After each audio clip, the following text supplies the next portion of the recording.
안녕하세요. 저는 대한자폐스펙트럼 연구회 소아청소년 정신과 전문의 이주영이라고 합니다. 오늘은 자폐스펙트럼 아동의 건강관리에 대해서 이야기를 해드리려고 합니다. 자폐 스펙트럼 장애는 원래 이제 신경발달 이상이 그 원인으로 이제 알려져 있기는 하는데, 사실 한 가지 원인으로 이제 밝혀지지는 않았죠. 그래서 연관성이 높은 유전자 질환이 있거나 신경계 이상이 이제 밝혀지고 있기는 하지만 완전히 밝혀지진 않았습니다. 뇌전증이나 발달 이상이 있다 보니까 식사와 관련된 문제들, 이로 인해서 비만이나 위장 질환, 수면 문제 등이 이제 발생할 가능성이 굉장히 높죠. 특히 이제 이 중에서 이제 뇌전증이 자폐 스펙트럼 장애를 가진 소아의 경우에는 5%, 이게 성인이 됐을 때는 12%까지도 동반이 되는 걸로 알려져 있습니다. 이는 어릴 때 발견이 되지 않더라도 자라면서 발생할 수 있다는 말이 되는데, 그래서 부모님들로서는 굉장히 걱정이 되는 일이 아닐 수가 없죠. 알 수 없는 의식 소실이나 혼미한 상태로 보이거나 설명하기 어려운 몸의 수축이 발생한다면 의심을 하고 병원을 방문해 보셔야 합니다. 통상적으로 우리가 만성 질환의 원인 중에 큰 원인으로 생각되는 게 이제 비만인데, 특히 이제 자폐 스펙트럼 장애를 가진 경우에 비만을 예방을 하거나 관리하는데 더 쉽지 않은 부분이 있어서 힘들기도 합니다. 그리고 이제 건강 관리를 하기가 어려워서 미연에 그 불건강이라는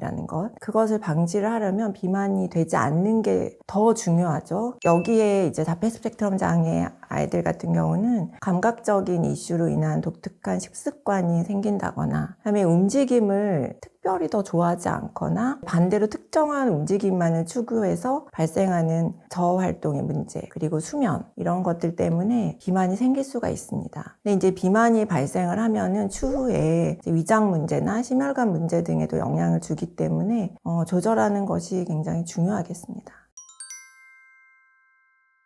이제 유전 질환 등 원인이 이제 알려진 질환에서 이제 자폐 스펙트럼 장애가 이제 동반된 경우들이 있는데, 이제 그런 경우가 아니라면은 특성으로 인해서 발생할 확률이 굉장히 높아집니다. 자폐 스펙트럼 장애의 경우에 의사소통도 어렵고 감각이 예민하거나 또는 너무 무디거나 예측할 수 없는 범위를 다 넘어서죠. 그러다 보니까 편식도 너무 흔한 일이고요. 운동의 경우는 부모님이 어떻게 할 수 없을 정도로 움직임이 많기도 하는데, 그러지 않은 경우도 있고, 많이 움직이더라도 특정 행동이 반복되는 경우가 많아서 그것 역시도 편식처럼 아주 편중되어 있기도 합니다. 의사소통이 어려워서 아프다고 해도 애가 표현을 잘 못하기 때문에 부모로서는 그 아픈 거를 잘 모를 수도 있고 필요한 치료 시기를 놓칠 수가 있습니다. 그렇다고 이 아이를 병원에 데리고 가기는 또 쉽냐? 그렇지 않죠. 일반적으로 그 의료 세팅이 이제 요즘에 장애 관련해서 장벽을 낮추려고 이제 노력은 많이 하고 있습니다. 그런데 자폐 스펙트럼 장애를 가진 아이들을 데리고 병원에 가는 것은 너무 어렵습니다. 치과는 그 중에 이제 탑이라고 할 수 있을 것 같아요. 그러다 보니까 이제 구강 질환도 예방이 어렵고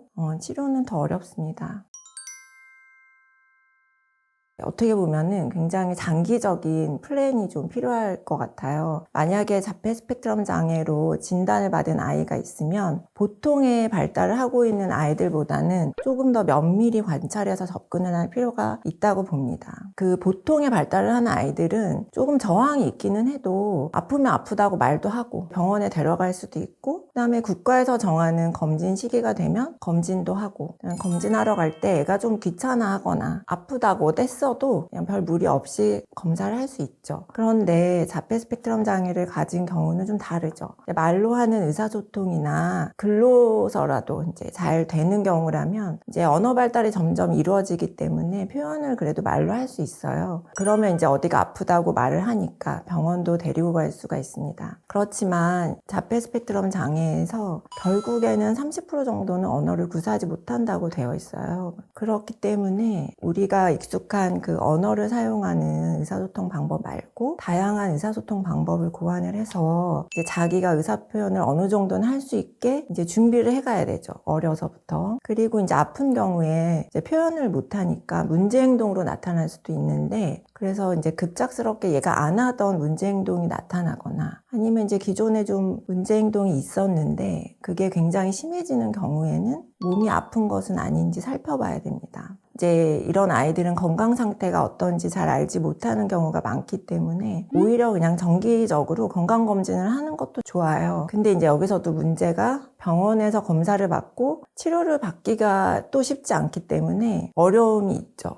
그래서 더 예방이 이제 중요하고, 그래서 정기검진이 이제 중요해서 예방접종도 하고 영유아 검진도 빠지지 않고 하고 이제 이런 게 굉장히 중요하겠습니다.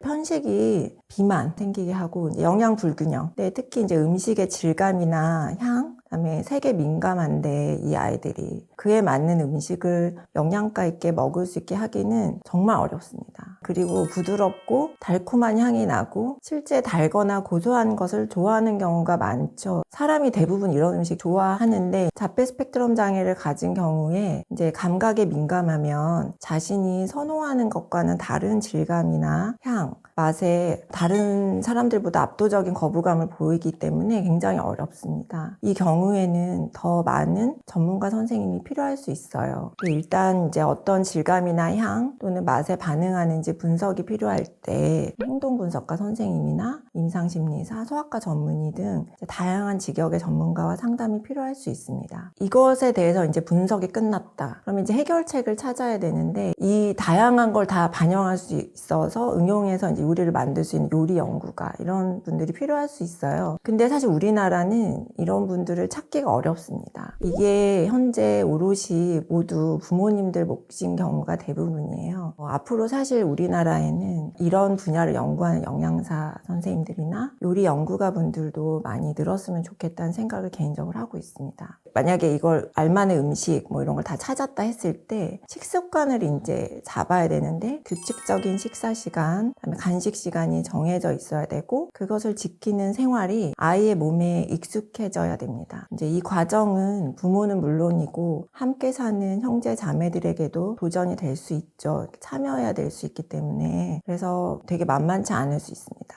자폐 스펙트럼 장애를 가진 아이가 아닌 경우에도 사실은 밤늦게 간식을 요구하는 경우가 많습니다.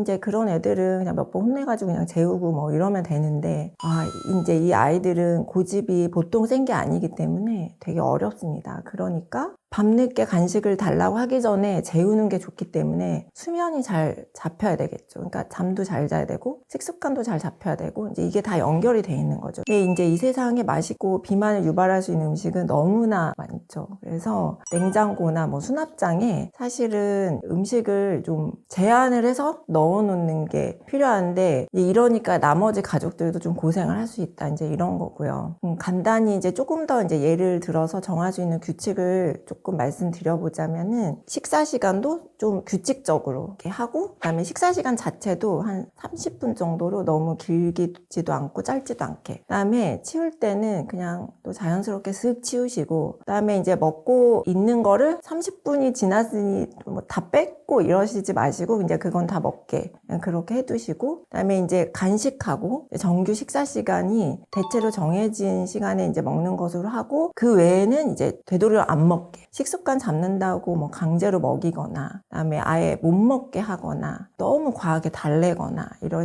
하실 필요도 없고 그다음에 이제 식사 시간도 훈육의 시간이 되거나 불쾌한 주제를 얘기하는 시간이 돼서는 안 될 것 같습니다. 만약에 이제 식사 시간에 얘가 부모가 원하는 만큼 안 먹거나 아니면 너무 많이 먹어버렸거나 그랬다고 해서 간식의 양을 평소랑 또 다르게 해버리면 또 난리가 날 수 있죠. 그래서 또 그렇게 하지는 않도록 하고 얘한테 새로운 음식을 좀 맛보게 하고 싶다 이럴 때는 하나씩만 그것도 이제 우리가 이제 습관 잡을 때 뭐 3달 필요하다고 하잖아요. 이제 그런 것처럼 이 하나의 음식이 좀 익숙해질 때까지는 좀 다른 거 섞지 않고 새로 또 막 제공하고 이러지 않고 이게 익숙해지면 그 다음에 넘어가고 이제 이렇게 하는 것이 좋습니다. 그리고 이게 그 아이 먹여보게 하려고 아빠한테 먹어보세요, 뭐 형제한테 먹여보고 이제 이렇게 하기보다는 그냥 자연스럽게 그냥 두는 게 제일 좋고 이게 새로운 음식이다 뭐 이렇게 하고 이제 두실 필요도 없고 그냥 좀 자연스럽게 섞어 놓는 거죠. 그렇게 하시는 게 좋겠습니다.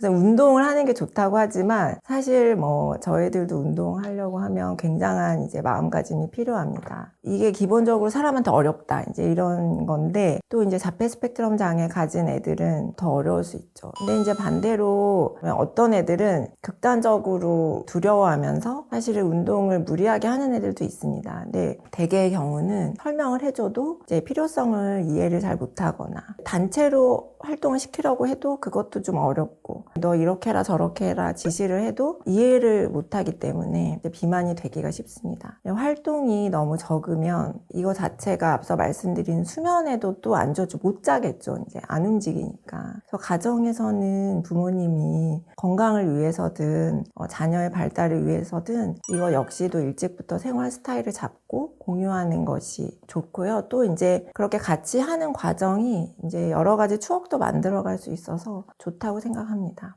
운동은 이제 어떻게 할까? 이거는 이제 아이가 얼마나 움직일 수 있는가, 뭘 할 수 있는가랑 뭘 좋아하는지 이제 이거를 일단은 또 알아야겠죠. 운동이 보통 이제 본인이 좋아하는 활동이 있기 마련인데 그거를 이용한 운동이 좋을 것 같습니다. 싫어하는 것은 좀 나중에 하고요. 아이가 만약에 뭐 공 잡는 것을 싫어하면 그거는 좀 미뤄서 다른 거 먼저 하고 만약에 공을 던지는 운동을 해야겠다 하면은 얘가 공을 싫어하면 좀 질감이 다른 물건을 사용할 수도 있고 그다음에 뭐 작은 거보다 큰 공이 좋다 그러면 이제 뭐 테니스 공 대신에 배구공 뭐 이런 거 사용할 수 있고 뭐 딱딱한 것보다 물컹한 걸 좋아하면 사실 소프트볼이나 뭐 이런 거 사용할 수도 있고 그리고 이제 운동도 습관화하는 게 좋습니다. 그러니까 자폐 스펙트럼 장애는 루틴이 정해지는 걸 좋아하기 때문에 이제 그걸 이용을 하는 것이 좋습니다. 왜냐하면 예측할 수 있어야 애들이 안정감을 느끼기 때문인데요. 애한테 어떻게 가르칠 거냐 이게 이제 의사소통 그냥 말이 되면 아무 문제가 안 되겠지만 의사소통이 어렵다면 그림 카드나 동영상 등으로 설명을 할 수 있고 또 기억할 수 있도록 이제 붙여놓고 하는 방법을 사용하면 좋을 거예요. 그 스마트 기기를 안 좋게만 생각하지 마시고 뭐 스케줄러 이런 거 게임처럼 달성하면 뭘 주고 이제 이런 것들을 사용할 수 있기 때문에 거기서 기록해가고 목표를 정해서 이제 또 해가고 이렇게 하는 것을 이제 애가 또 좋아할 것 같으면 그걸 사용해도 굉장히 좋을 것 같습니다. 근데 이제 부모님들께서 신체 활동을 전부 다 또 담당을 할 수가 없죠. 그래서 사실 이제 제 개인적인 생각이 반영이 된 건데 교육기관에서 교육과정에 신체 활동을 많이 넣었으면 좋겠다는 생각도 듭니다. 저는 이제 하루에 뭐 1시간 정도는 들어가 있는 게 좋다고 생각하는데 그러면 아이들은 규칙적으로 들어가 있으니까 적응하기도 쉽고 또 그 선생님께서는 한 학기면 한 학기 1년이면 1년 같은 선생님께서 봐주기 때문에 그 아이가 또 적응하기 쉽고 그다음에 맡은 선생님도 이제 일정 기간 같은 아이를 보기 때문에 더 파악이 쉽기 때문에 이 아이한테 어떻게 접근해야 될지도 알아서 운동을 더 잘 시킬 수도 있고 이와 더불어서 이제 부모님께서 선생님한테 이제 애가 뭐가 취약한지, 강점인지, 좋아하는 거 뭔지, 싫어하는 거 뭔지 이런 특징들을 공유를 해드리면 사실 더 효과를 볼 수도 있습니다. 그리고 이제 부모님도 학교에서 무슨 운동을 하는지 알면은 집에서 또 같이 해볼 수도 있죠. 그래서 이렇게 해서 시너지를 좀 내면은 좋겠다 이런 생각을 좀 하고 있습니다. 이것도 이제 수면이나 식습관하고 뗄 수 없죠. 결국에는 아이가 양체질을 잘 못하고 양체질을 시키는 것도 어렵기 때문에 구강질환이 높을 수밖에 없고 아까 그 부드럽고 달콤하고 이제 이런 걸 좋아하기 때문에 구강질환이 많이 생길 수 있는데 수면과 관련해서는 이닫기가 보통 이제 자기 전에 반드시 이루어지잖아요. 근데 이제 이 아이들은 치약의 맛, 질감, 그다음에 입에서 이제 물이나 치약을 머금어야 되는데 그런 것도 어려울 수 있어서 얘네는 이제 칫솔질 하는 것 자체가 너무 큰 벽일 수 있습니다.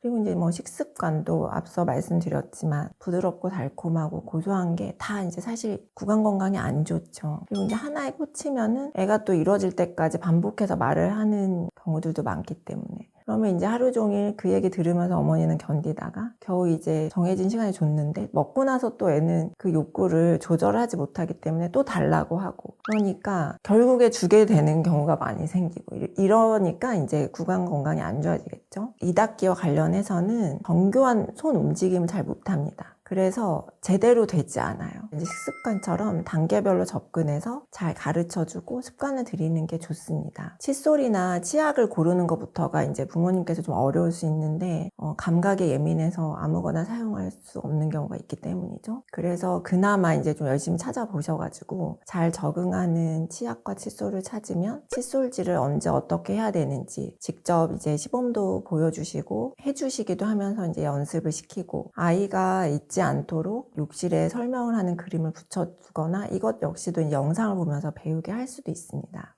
구강 건강은 이러한 습관도 잘 잡혀야 되고 정기적으로 사실 체크도 해야 되죠. 이것도 이제 구강 질환을 악화시키지 않고 미연에 방지하기 위해서 하는 건데 체크를 어떻게 할 것인가죠. 이것도 엄청난 벽이죠. 보통의 어른들마저도 사실 치과 검진 싫어해서 잘 안 가고 그러는데 자폐 스펙트럼 장애를 가진 아이들은 더 힘든 경우가 많죠. 근데 더구나 가서도 검진 체어에 제대로 가만히 누워서 얌전히 입을 벌리고 혀를 들어라, 삼키지 말아라 이러면은 그걸 따라서 할 수 있는 애들이 별로 없을 거예요. 할 수 있다고 해도 갈 수 있는 치과가 많지 않습니다. 이제 응급으로 당장 치료를 해야 될 때도 너무 어렵습니다. 지금 이제 그래도 국가적으로 장애인 주치의 제도나 장애인들을 위한 치과가 국립재활원이나 이런 포털 사이트에 검색을 하면 이제 나오기도 하는데 전국적으로 찾아야 되고요. 몇 개가 없고 대기가 너무 깁니다. 부모님이나 이제 당사자 입장에서 그래도 진료 받을 수 있는 곳이 있는 게 어디야 이제 이렇게 하실 수도 있지만 훨씬 더 많이 앞으로 확대되어야 된다고 생각을 하고, 이렇게 확대되기가 어려운 거는 유지하는 데 인력과 장비나 세팅이 이제 비용이 많이 들기 때문에 어려운 게 또 사실이잖아요.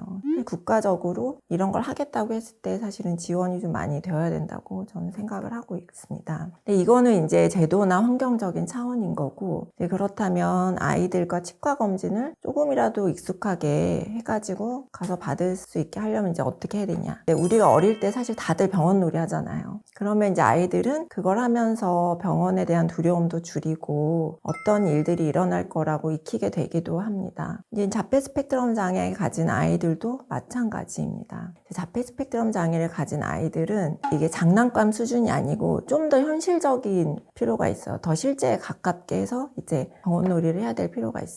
이것도 그러니까 이제 그림이나 영상도 도움이 될 수가 있죠. 그리고 이제 치과에서 나는 소리, 냄새, 그다음에 얼굴이나 손이 닿거나 그다음에 소독포가 이렇게 얼굴에 닿는 걸 애들이 힘들어할 수 있거든요. 치과에서 이제 입장에서도 아이들이 움직이면은 검진을 할 수 없기 때문에 굉장히 난감하죠. 실제 가서 하기 좀 쉬우려면은 실제 장비가 필요할 수도 있어요. 근데 이거는 왜냐하면 이제 자폐 스펙트럼 장애 아이들은 일반화가 잘 되지 않아요. 그러니까 추상적으로 개념이 잡히는 게 잘 어렵기 때문에 그래서 더 실제에 가까운 연습이 좀 필요할 수 있습니다. 근데 그러면 실제 장비를 집에서 어떻게 마련을 하겠어요? 생각을 해봤을 때 학교에서 수업 시간에 이루어지면 너무 좋겠다. 좀 이런 생각을 좀 했고요. 아니면은 이제 아이들이 치료센터에 이제 많이 다니는데 거기에서도 뭔가 연습을 할 수 있으면 좋겠다. 이제 이런 생각이 좀 들었습니다. 그리고 이제 치과에서도 사실 준비가 필요하겠죠. 아이들한테 어떻게 설명을 할 것인가. 이제 그림이나 영상이 제일 좋고 신용을 해서 보여줄 수도 있을 것 같아요. 그리고 이제 치과에서는 아이들이 거부감을 가지지 않도록 많은 준비와 노력이 또 필요할 것 같습니다.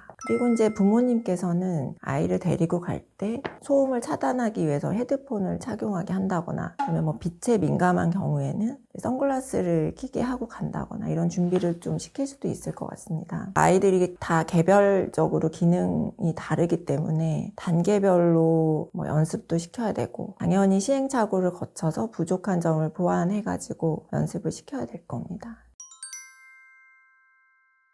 사실 이제 정신건강약과는 무서운 게 별로 없잖아요. 소아과나 이런 데 가기만 해도 소독약 냄새부터 시작해서 병원 표시, 십자 표시만 봐도 이제 거부감 보일 수도 있고, 그다음에 거기 주사 바늘도 보이고 알코올 솜의 그 촉감도 굉장히 독특하니까 그런 자폐 스펙트럼 장애 아이들한테는 굉장히 견디기 어렵기 때문에 미리 적응을 시킨다는 게 시간이 굉장히 오래 걸릴 수도 있습니다. 그래서 병원에 가는 게 좀 익숙해지기 위한 방법은 앞서서 이제 구강 검진을 위한 이제 계획을 세우는 것까지 좀 비슷하게 생각을 하시면 될 것 같아요. 그래서 이제 병원의 환경에 어려서부터 많이 노출시켜서 익숙하게끔 하는 게 좋은데, 그래서 이제 같은 병원에 계속 다니면 그게 조금 익숙할 수 있을 것 같고, 간호사 선생님이 뭐 되게 잘해줬다든지 뭐 이제 이런 게 있으면 사실 좋을 것 같고, 뭐 좋아하는 인형이 거기 있었다 뭐 이런 것도 굉장히 뭐 긍정적인 기억이 될 수 있을 것 같아요. 이제 어떤 것들을 그리고 하게 될지 뭐 이런 것들이 가기 전에 부모님한테서 미리 이제 설명을 듣고 이런 게 이제 또 굉장히 도움이 될 수 있는데, 근데 이제 이 설명 방법은 또 아이가 어떤 방법으로 잘 이해할 수 있는지에 따라서 다양한 방법을 써야 하고 반복해서 이제 익숙하게 해야 될 수 있어요. 그다음에 이제 애가 말을 좀 잘하는 애고 글도 읽을 수 있고 쓸 수 있고 이런 아이면 자기가 이제 그 소셜 스토리라고 하죠. 그걸 만들어 가지고 읽고 가보는 것도 굉장히 도움이 될 겁니다. 그 실제적인 경험에 많이 노출되어야 하는 검사 과정도 들어가죠. 이제 보통 사람들도 사실 주사에 찔리거나 차가운 알코올 솜에 닦이는 경험을 이제 하고 주사가 뽑혀 나올 때까지 가만히 이제 기다릴 수 있어야 되는데 굉장히 긴장합니다. 근데 이제 자폐 스펙트럼 장애를 가진 경우에는 뭐 나이에 상관없이 가만히 있어야 하는 것에 익숙해지기까지 굉장히 시간이 많이 걸릴 수 있죠. 아무리 생각을 해봐도 변수가 많이 생길 수 있어서요. 만약에 해마다 그 학교에서 경험하는 프로그램을 만약에 만든다면 훨씬 더 쉽게 적응할 수 있을 거라고 생각을 합니다. 사실 제가 오늘 말씀드리는 거 이제 준비하면서도 사실 들었던 생각은 이 많은 걸 다 부모님이 어떻게 하나 이런 생각이 좀 들었어요. 부모님한테 너무 짐이 많다 이런 생각이 좀 들었고, 그래서 제가 자꾸 학교 얘기가 나오고 지원을 많이 받아야 된다 뭐 이런 얘기를 자꾸 같이 하게 되는 것 같은데요. 원칙이 또 이렇다는 거고 각자 어떤 가정의 상황과 부모님들께서 하실 수 있는 범위 내에서 아마 최선을 다 하시는 거라고 생각을 하고, 제가 이제 말씀드린 거를 너무 또 큰 짐으로 생각을 하시지는 않으셨으면 좋겠다 이런 생각이 듭니다. 감사합니다.